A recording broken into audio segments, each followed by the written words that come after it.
right here in Photoshop, we're going to look at resizing, resampling images and looking at resolution and how it works with images, obviously raster images, pixel-based images. So what I'm going to do here, mainly what we want to do as designers, we want to either resize images to make sure that they are ready for print at 300 pixels per inch, or make sure they're ready for the web at 72 pixels per inch. These are the standard numbers that we use, a professional industry standard, 300 pixels per inch. We're talking about that it will print high quality without any blurriness or pixelation or anything like that. And for the web, something that is lower resolution, but still the pixels stay the same, and you still have high quality images for the web. So let's look at an image right here I took a picture of, and we have to think about as well, where are we getting our pictures from?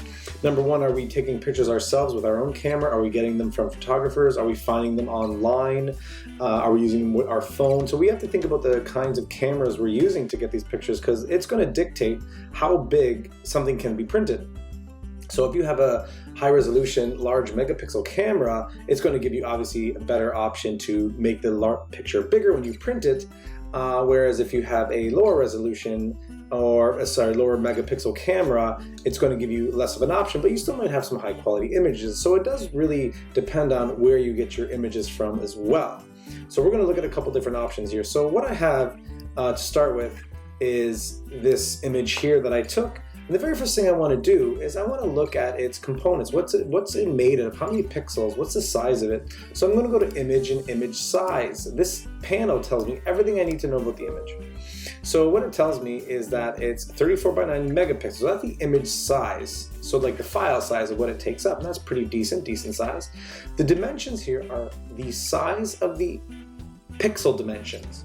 Not the size of the physical, but just the dimensions. So there's 4,032 pixels that are going from side to side, and 3,024 pixels that are going from top to bottom. Okay, this number should never change, or if it does change, it should get smaller, it should never get bigger, and we're going to talk about that in just a little bit.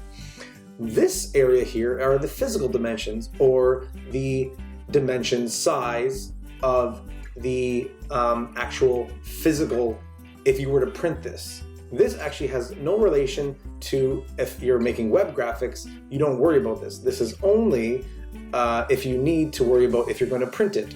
So right now, I can print this file at 56 inches by 42 inches. Obviously, we could change up the different types of units of measurement here.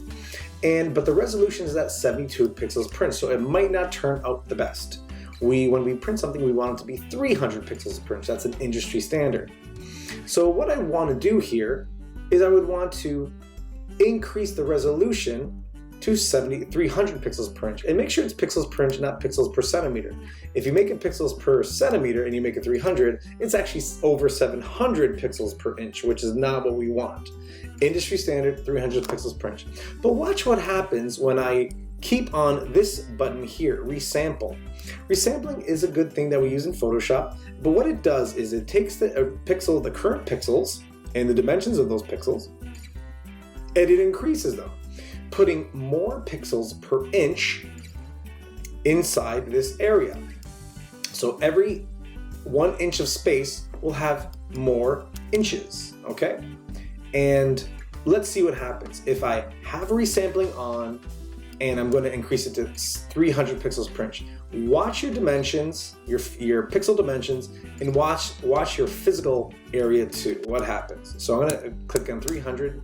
Look what happened. So the physical size of it did not change. Still 56 by 42. But look what happened here. My dimensions increased. So what Photoshop did is I'm going to take those 72 pixels per inch, and I'm going to blow them up and make them even more.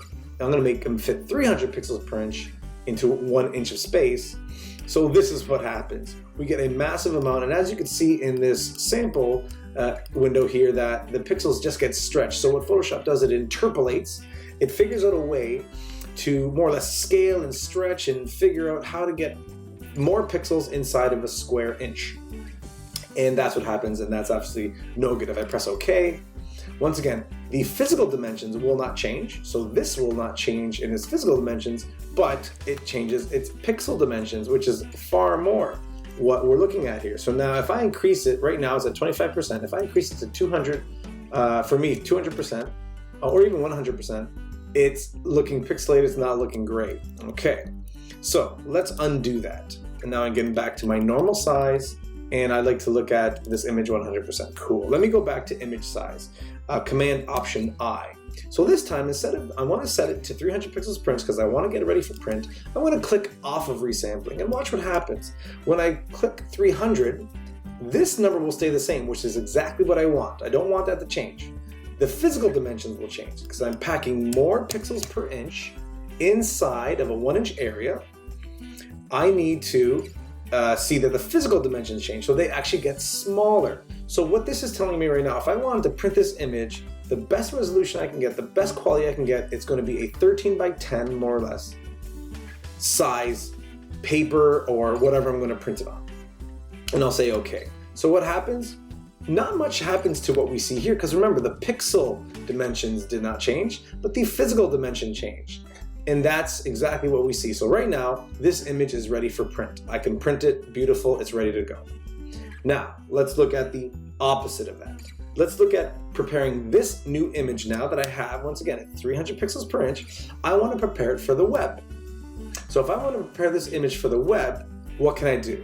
I want to bring it down to 72 pixels per inch. We do that for the web because the web recognizes that type of resolution, and these files are now far easier to work with in terms of lower resolution, means smaller file size, means they're easily able to be uploaded and people can view them quicker, web pages load faster, all that great stuff. So we want to make sure that we use that. So let's look at what happens if I don't click on resample. So I'm going to click on 72, and the dimensions stay the same, but look what happened to my width and my physical dimensions. They changed back up to bigger physical size. And let's press OK. And now is where I originally started from, but I don't want that. What I want, I'm going to go back to my 300 pixels per inch. I'm going to click on resample. So what happens now is my actual pixel dimensions are going to change, and that's what I want, because pixel dimensions will get smaller, the quality will remain great, and it'll be ready for the web. So I'm just going to click on 72, and now look at my dimensions. It went from that large size to now 968 by 7026. My image size is now 2 megabytes as opposed to 35, and this is looking pretty good. Now, there are other options to resample. This automatic I usually use, but there are other options for enlargement and reduction.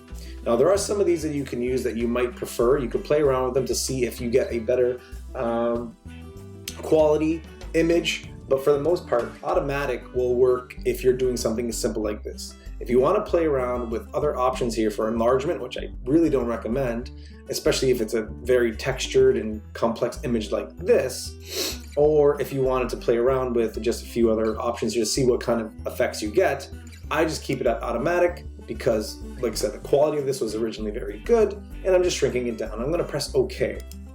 All right, there it is. This is exactly, if I zoom in at 100%, this is the quality, which is great. It's at the dimensions have changed, but this is the size that now I could load up online and it will look great. Now, if I need another size to work with, I can do that too. And I'll show you how to do that in just a little bit. So right now, this image is great for the web. So when we're preparing something for print, we need to increase the resolution to 300. We do not resample. When we have to make something for the web, we want to make the resolution 72 pixels per inch, and we do resample. Okay, so that's how that works. Now, if this image was ready to go, I wanted to make it for the web. What I can do now is I can actually I have control over the file size. When I go to File, Export, Save for Web. So it's a specific saving standard, just specific to the web. So I could keep it at original and it just shows me the original image. I can go to Optimized, it shows me the optimized version, but I like to see 2 up. I don't really need to see 4 up, that's a little too much. And look at my options here. So this is what I get to see, which is great. I can go to my presets and take a look at which file type I want. Do I want a GIF, a JPEG, PNG8, PNG24, or a web bitmap? Now, realistically, JPEGs are very popular. I'm a huge fan of PNG24s, but let's look at what we could do. GIFs, they support certain things. So certain file types allow you to do certain things. So GIFs allow you to, let me zoom in here a little bit. Command plus, just to zoom in, just to get a sense of what we're looking at, which is, we're really close, so it looks really poorly, but the idea is we're at 600%, so it's supposed to look pretty bad. Let me zoom out just a little bit. And now what I can do, and I could look at my JPEG, and I could look at the quality of what the JPEG's at. So if I say, you know what, I have a quality here, but look at the file size. So here's my original file size, which we saw in image size panel, 2 megabytes. Here, with just by clicking on JPEG, and it's optimized to 1 megabyte, which is great. And it's going to tell me the load time at a certain bandwidth. That's fine. If I want to bring down the quality of this image, this is the bottom image, it still looks okay, but it's 50% of the quality, and now it's, look at that, 304 kilobytes. So this is going to load really quickly, but the quality, not as good, okay? So that's how that works. So I'm going to bring that back up to 100. So JPEGs don't really support much. They support just a decent quality picture, not bad, pretty good. GIFs support animation, so that's why we have animated GIFs, but there is dither there, and it doesn't really, there is some quality loss when we're looking at making a GIF. That's why we don't really see them too often. If I zoom in, and this is the GIF right here, if I bring down the colors used, I'm lowering the speed or the file size of this image, but I'm losing quality, and it's not great. It's not what I want to do. So GIFs aren't great to use. But if I do use a PNG, this one 24, it's great quality. It supports transparencies, which JPEGs and GIFs do not.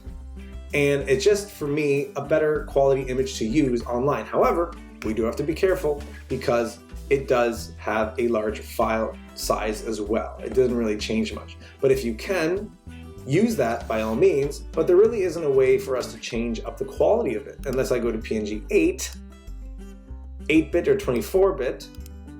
And now here, it brings down the file size a bit, and the quality is still pretty good. But I always usually use PNG 24, depending on the situation. If I need images to load quickly, and maybe it's for a mobile device, I'm going to go JPEG and make it a lower file size. If I could sacrifice good quality, and I don't need them to load that quick, I'm definitely going to use PNGs, okay? So it shows me the image size. Yeah, that's the image size, great, and I could save it, and then there is my PNG that I could use for online, and that would look totally great. Okay, so that's how we prepare images for the web, and we prepare images for print. Now, if I wanted to actually take this image, just to show you, go back to image size, Command Option I, and I'm going to do the opposite here. I'm going to click on 300 to bring this, say, 72 pixels per inch image back up to 300. Let's see what happens. And there we are again. So the dimensions go back to kind of where they were initially, but look at the resample. Let's press OK. And I'm at 100%, and it does not look great. The quality is not fantastic. So it's not great to work with images like this, kind of to really make them flex their pixels. Start off with that original image, if you could find the best image you can, and in some situations, if you just can't find the image, you might have to go back to a photographer, take your own picture with a good camera, or try to go online and find an image that works for you. Obviously, keep in mind copyright and all those issues, and find something that works well. If an image is just low quality, it's low quality. That's not good. Okay, we have to find something better for ourselves.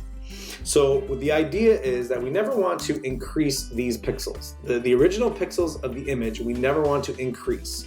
We always want those to keep those the same. Now, originally, I should go back, and even in my history panel to where we first opened up, if I go here, these pixels should never change. They should only stay the same or go lower. They should never increase. If they increase, the resolution, the quality, the pixelation, it's going to be bad. It's not going to look good. So always make sure, maintain that you want to maintain that pixel dimension. So the next thing I want to show you is, let's pretend I did save this properly. I wanted to make it for print. I clicked off of resample, I press OK. There it is, ready to go. Just to be on the safe side, I'm also going to make it CMYK, which our images should also be CMYK. I'm going to go to Image and Mode and CMYK. Great, there it is. This image is ready to be printed. That's all I have to do now is save it as a TIFF.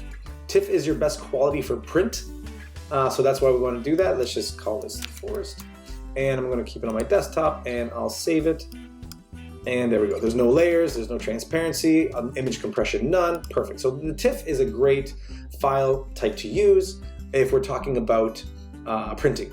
It saves a lot of quality, it has a lot of quality in there, and it tends to keep the file size as low as it possibly can, kind of. So here it is right here. And what I'm gonna do with that, I wanna bring it into Illustrator. So I want to demonstrate something here. I'm gonna do it in Illustrator, InDesign, and in Photoshop. Okay, so here's my image. I know the size of it. I know roughly everything I need to know about it. So it's 13 by 10, so if I wanted to print it, it would be 13 by 10, that's fine.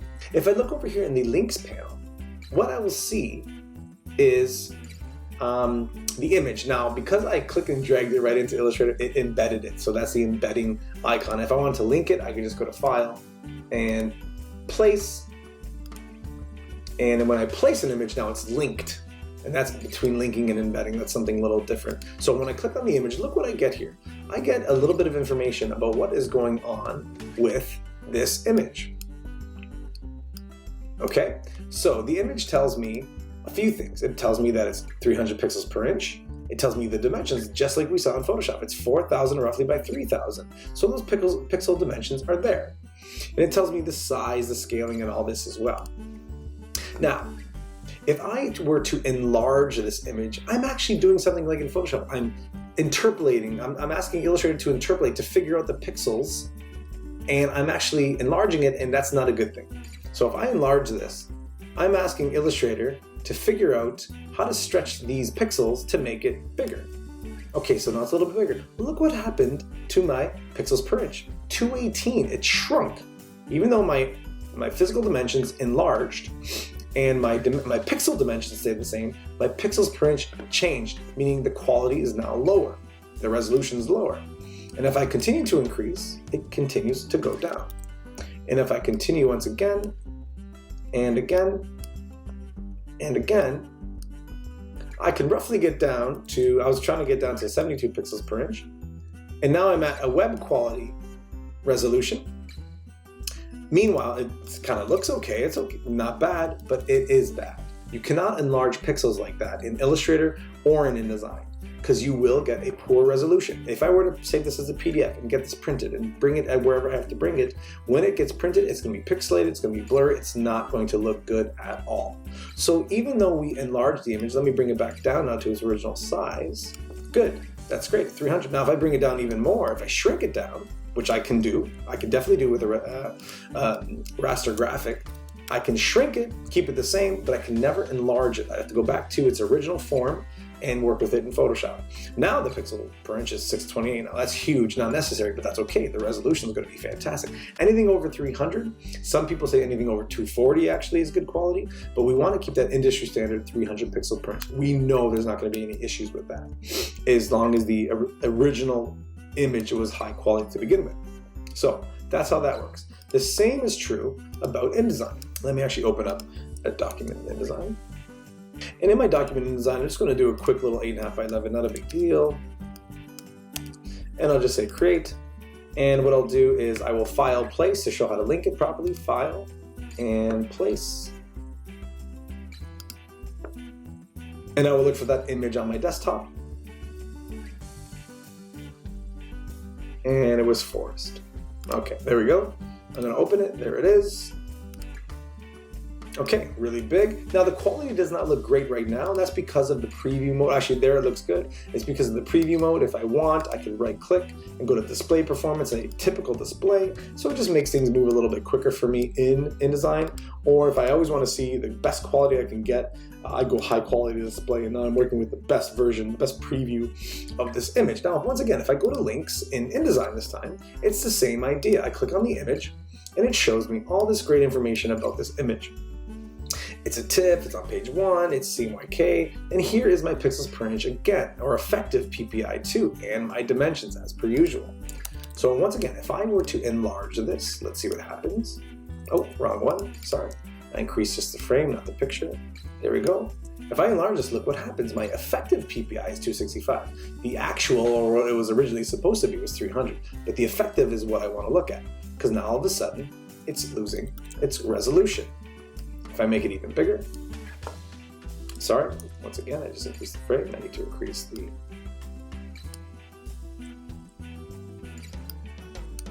Now it's at 163, so it's lowering the resolution by when I stretch out the pixels.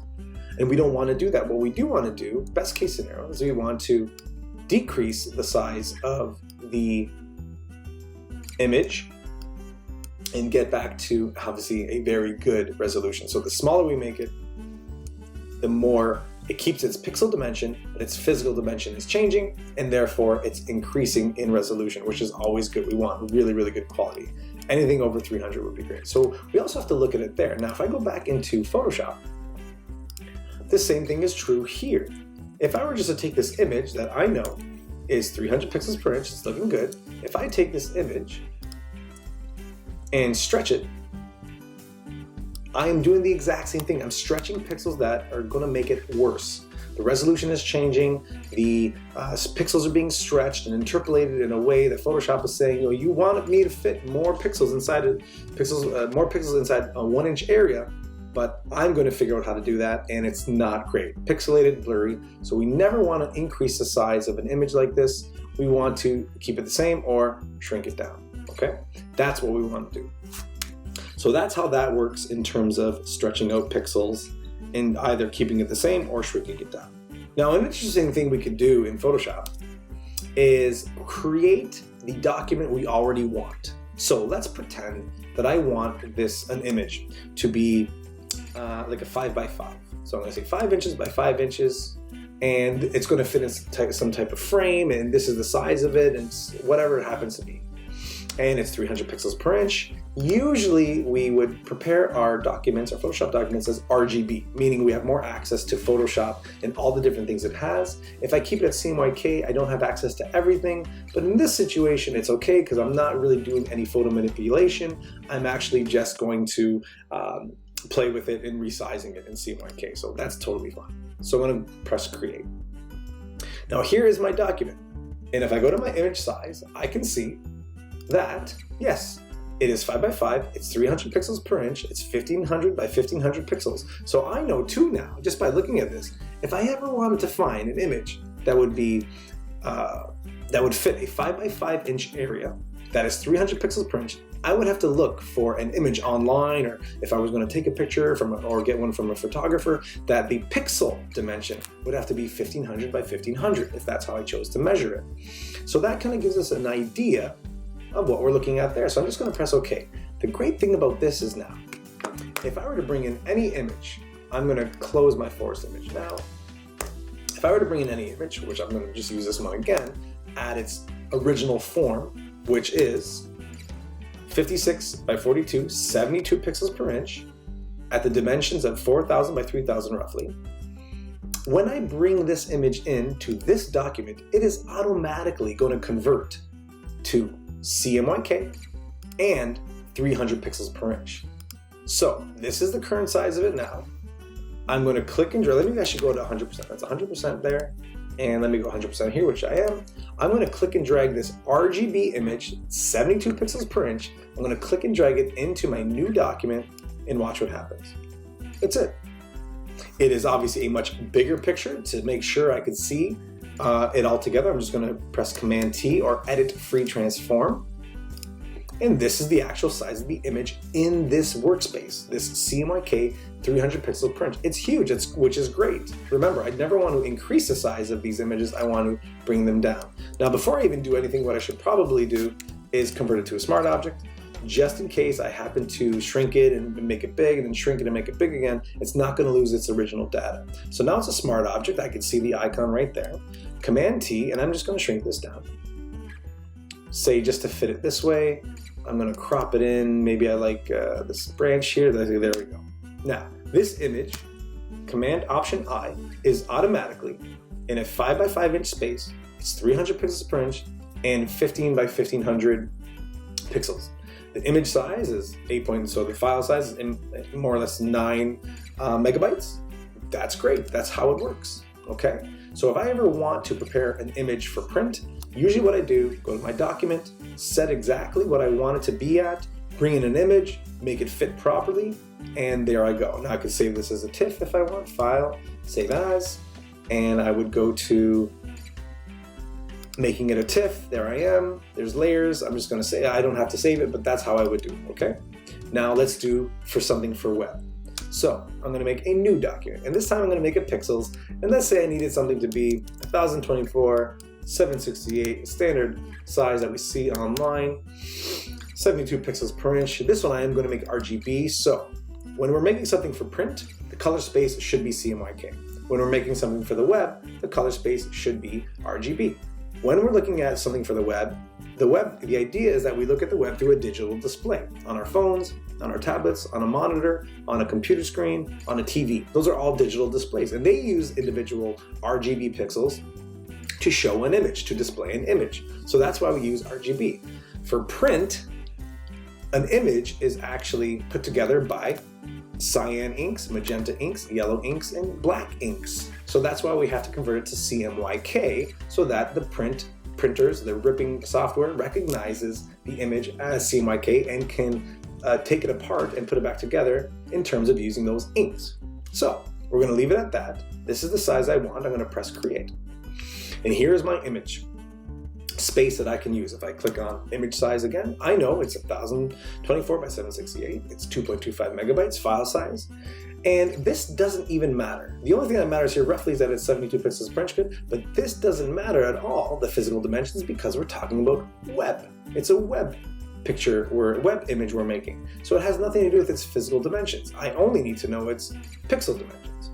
Okay, so I'm just gonna press OK. And what I'll do, once again, I will bring in this image at its proper 72 pixels per inch, 4,000 by 3,000, and it's already at 72 pixels per inch. So if I click and drag it into my RGB space, the image automatically, obviously it doesn't have to change because it's an RGB image to an RGB space, and 72 pixels per inch to a 72 pixels per inch space. So this is the size. Command T, it's much bigger. I'm going to shrink it down again. Maybe I need to shrink it down to a certain size that I want to see. Doesn't really matter. I'm playing around. And there I am. Okay. Now this image, I can save for web. So if I want to file and export, save for web, now I can save for the web, bring down the file size maybe a little bit, play around. Do I want to make it a GIF or a JPEG or a PNG? More than likely a JPEG or a PNG. And now I have this image that I wanted to put online at a very specific dimension, and it works. It's ready to go.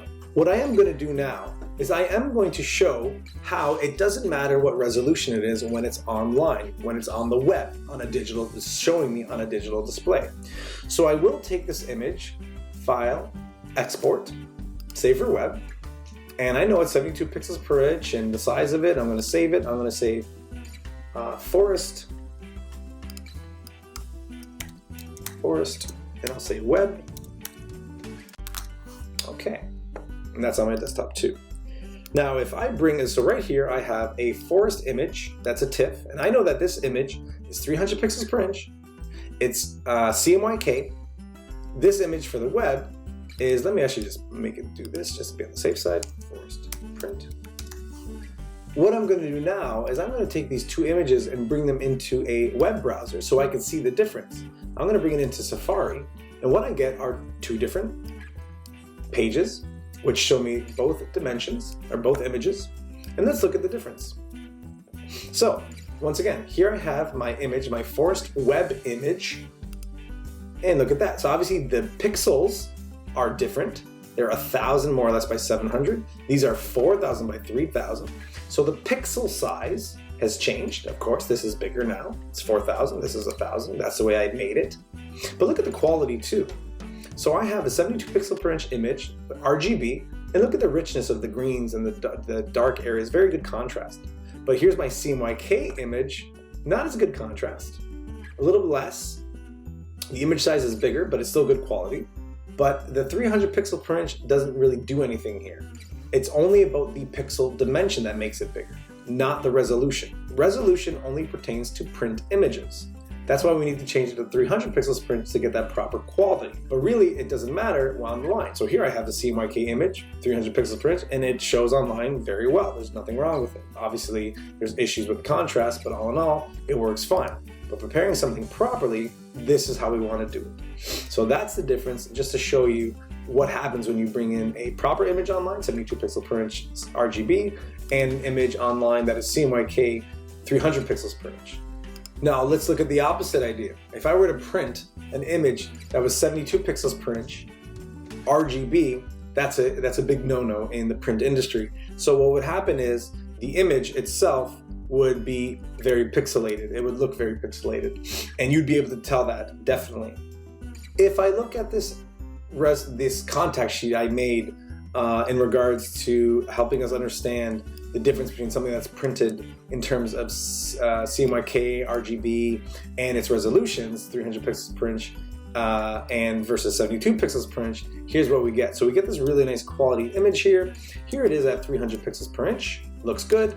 And I bring it down to 150 pixels per inch, still looks good, but you can start to see a little bit more pixelation in the eyes in certain areas, so not as good as the quality here. But if I go even further now to 72 pixel per inch image that's printed, this is what we get, and that is very low quality, pixelation, not good whatsoever. So we do need to understand that printing a RGB image, what can happen with the printer is they will either ask you to say, no, you got to convert this to CMYK and 300 pixels per inch, or they'll be able to do it on their end, but we don't want to put that control in the hands of the printer per se. We want to be able to control that so that they don't have to worry about that either. So here's what we're looking at, and it's always good to make sure that we can get that quality that we need from a print image at 300 pixels per inch CMYK and not give not prepare anything printed at 72 pixels per inch, or taking an image that was 300 pixels per inch, expanding it, enlarging it, making it bigger, and the resolution actually gets worse and worse and worse. And this is what we get when that happens. So we do have to be careful when we do that to make sure that everything is correct. What I also want to look at here is going online and finding images. I've gone to Google and I've typed in cookie, and I go to images to make sure I'm on the image part of the Google search. And I'll go to tools and I'll click on size. And the size I can do large, medium, or icon. Well, let's just say large for now. And this gives me an idea of large images. Well, what does large image mean in terms of pixels? I'm talking at pixel dimensions. And if I click on an image, I can see if I roll over the image here, I see it's 3600 by 2700. Now, if I calculate that all together, 3600 by 2700, I get its full pixel range. The full pixel range will be 9,720,000, which is huge, which is great. That actually is a really good resolution, a pixel dimension. And now I know what I can do with that in terms of if I bring it to Photoshop, I want to get it printed, or if I'm just going to use it on the web, depending on it. So that's a really good resolution, but we can also go one step further. We can go to our settings, and we can go to advanced search, and we can look at any size. Now, if I look at any size, now we looked at 1024x768, we know roughly what that can print. But if I even just type that in, 1024 times 768, I know that the amount of pixels that are in that image are almost close to 800,000. That's great, depending on what I'm looking for. But if I go one step further, and now instead of it's larger than or whatever, and I go to larger than 2 megapixels, well, 2 megapixels means 2 million pixels, okay? So that's going to mean there's a big jump between 1024 and 2 million. So that's 800,000 now to 2 million pixels inside of this image. Now I can go pretty far in 70 million pixels. So depending on the size of this image you need, you might want to go bigger or you might want to go smaller, depending. Let's look at 4 million pixels. So that's going to make up these images. So now I know that these images are close to 4 million pixels. So let me just even click on one here, and I can see this image is 5,000 by 4,000. So I'm just going to view the image. Well, that's not the one I wanted. So I can just go inside, click on here, and maybe that image shows up. It's a Pinterest image. I could find this and go to save image as, and I'll go to my desktop and I'll just save it as what it currently is. And there it is. I'm going to bring it into Photoshop and to see what it actually is. Let's take a look. So great looking, great quality. I'm going to go to my image size and I'm going to see, yes, it's 5,000 by 4,000. So that's a great pixel dimension. And right now it's 72 pixels per inch. It's 71 by 55. Once again, that doesn't mean anything to me. So I'm going to not resample. I'm going to bring it down bring up the resolution to 300, and I know now that I could print this image at 17 by 13 inches. That's pretty big. So the idea is looking at the images and what they could do for you and what kind of quality they have. Now, some images you might find online already come at 300 pixels per inch. But let's take a look at a site like Unsplash. Unsplash gives you great quality images, great high quality. Some of them are set at a certain resolution already. So I'm going to do the same thing here. I'm going to take a cookie and I'm going to find an image and look at these cookies. They look great. So I'm going to click on that. I'm going to download free. And we once again read that copyright, give credit where credit's due. And it's already downloaded for me. I'm just going to go to my download folder and open that up. And I'm going to bring it into Photoshop. And I should always bring those images into Photoshop to see really what's going on in terms of his image size. Now, obviously, they're going to be RGB if they came from the web. That's fine. I can convert them to CMYK later. But let's look at the pixel dimensions. 3200 by roughly 4100, okay. And now let's look at the resolution. If I change it to 300, what happens? Okay, now I can print this at 10 by 13. Now, obviously, if we were to crop some of this image out, let's try it out. It's okay. And now I'm going to crop a little bit. Maybe I'm going to bring some down here, and I'm going to bring it over here. I've just gotten rid of a bunch of pixels. I'm going to press OK. Now I'm going to go back to image size, and I see that my pixel dimensions has changed, but my resolution now it's a 10 by 9, but my resolution is still at 300. So we could play around with cropping and fitting things in, but once again, we should never increase the size of the original image. We can only shrink it down to maintain its quality. But these are the things we want to look at when we are looking at images and their quality and how we could play with them to make them either for web or for print and how to do it properly.